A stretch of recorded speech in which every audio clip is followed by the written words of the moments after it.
Hello guys, my name is Mehnoush and today I want to talk about some books again which affected me and my life in different ways. They changed my perspective and my opinion about different aspects of life. The first book I want to talk about is called The Picture of Dorian Gray by Oscar Wilde. It is about a young man called Dorian Gray who sought eternal youth and beauty in a very superficial way, and got so obsessed with that he wants to give up with everything for his wish to be granted. This book truly and really challenged me because I was constantly discussing with the characters in the book. Dorian make very poor choices throughout the book and make very clever arguments to justify those actions. Those actions, at least according to criterion of polite Victorian society, are considered very inappropriate. There were some red lines for me, which when Dorian crossed them, I was thinking, no, that is definitely not correct. But for the most part, I wasn't sure. As I said, I was discussing with them in my mind, of course, and it was hard. It was really hard to find to reason and find the proper counter arguments. The book discussed the philosophy of hedonism, which is seeking after joy and pleasure, and that was something apparently that Lord Henry and Dorian were following and based their actions upon that. So this is something that it's not weird or strange anymore in our modern society, because I have a feeling that we believe on that, and we also our actions also for the most part are also based on that, seeking pleasure, more pleasure, and to the point that sometimes we also are obsessed with the beauty. This constant challenging arguments and evaluating myself was the most interesting and difficult part of this book for me. The next book is called The Left Hand of Darkness by Ursula Le Guin. A very interesting science fiction story about a traveler who goes to a different planet and experience different things, because the society there structurally and even people physically are very different than what we are. They don't have any permanent gender. Everyone is gender fluid. Only in a certain time in a month they gain a gender. So that has very interesting consequences, actually, which was discussed in the book. I think that made me think the most and stuck with me was the slowness of the society. Everything was so slow compared to a society we live in, which is kind of obsessed with speed and advancement and all of that. They had cars, slower than us, of course, slower than our cars. They had a form of transmitters to communicate in long distances, but still not as advanced as us. They did not have any spaceship. They couldn't travel between planets.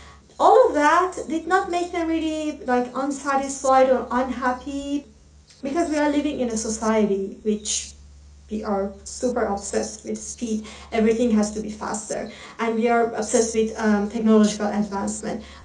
But I have a feeling that it's sometimes getting too much, because all of those advancements did not really make us happier. Sometimes even the opposite. It put more pressure on us and caused higher expectation of us by ourselves and by the others. It made me think, what if we gave ourselves a break? I feel in our way to reach our destiny, there are things that we are missing. The next book is called Childhood's End by Arthur C. Clarke. Another very intriguing sci-fi story, a very futuristic society, also much more advanced than us, which everything is done also by machines, so that the human being does not need to work that much. I think the average working hour is reduced to only 2 to 3 hours, and everyone is following their dream job. The most important aspect of this book for me, at least what remained with me, was the power of human being. The powers discussed in this book were mostly supernatural powers, like um, telepathy or telekinesis. But even some simple things, which at least appears to be simple and we take for granted, like speaking language, creating a language, like art and artistic ideas, even compassion. Those are, for me, those are some superpowers. Some forms of them at least exist in other animals, but in human beings, they seem to be much more advanced. It made me just consider, think about those powers that we have as human beings, and even considering the supernatural powers, which I know they're not scientifically proven, and definitely I do not argue that they absolutely exist, but how exciting it can be if they really exist. It made me even kind of more interested about mystics and those mysterious rituals which different nations, different people used to do and are still doing to reach something maybe within themselves especially. And think about, there exist definitely things bigger than us, um, within us, and in a universe we live. The next book is 100 Years of Solitude by Gabriel Garcia Marquez. Well, this book made me experience really the culture and history of a different country, which I wasn't really familiar with, in a setting of very interesting story. It is about a Colombian family living in a village and going through many events. What, again, I got from this book was that um, there were not many characters which I really liked. I got frustrated from many of them because they made very poor choices. They did things which, at least in a modern society, are considered really problematic. And that annoyed me at the beginning. But then, at some point in the book, I just stopped judging them. I just stopped thinking about the action, if it is good or bad. I just observed them and experienced things with them and just lived with them in the book. And that made the experience of the book much more interesting for me, because I do not think that they were there to be judged. I think they were there to for us to travel with them along their journey and enjoy the way. And the last book is called One to Watch by Kate Stayman London. Well, first of all, the story was about a plus-size fashion blogger who, after criticizing a famous bachelor show, gets invited to this show to participate and to find love. A very simple story, but it does not end simple. The most interesting aspect of this book for me was the fact that how sometimes terrible um, we can be, we human being, a society, only because by appearance some people are not based on our standards.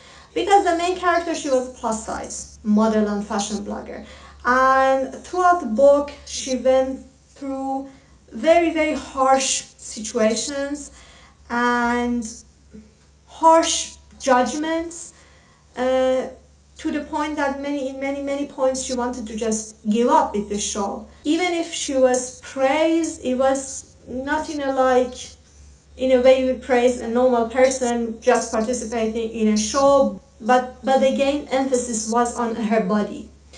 So this book made me think about, first of all, myself, how I am going to react, how I feel.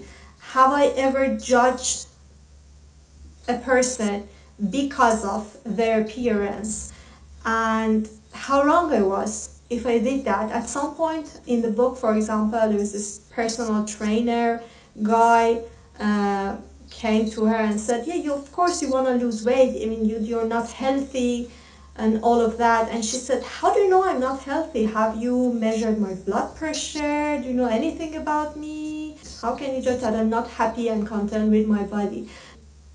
How can we just point our finger and body shame people who maybe are not based on our standards of beauty? And that unfortunately happens a lot in our society, and it made me really aware of that.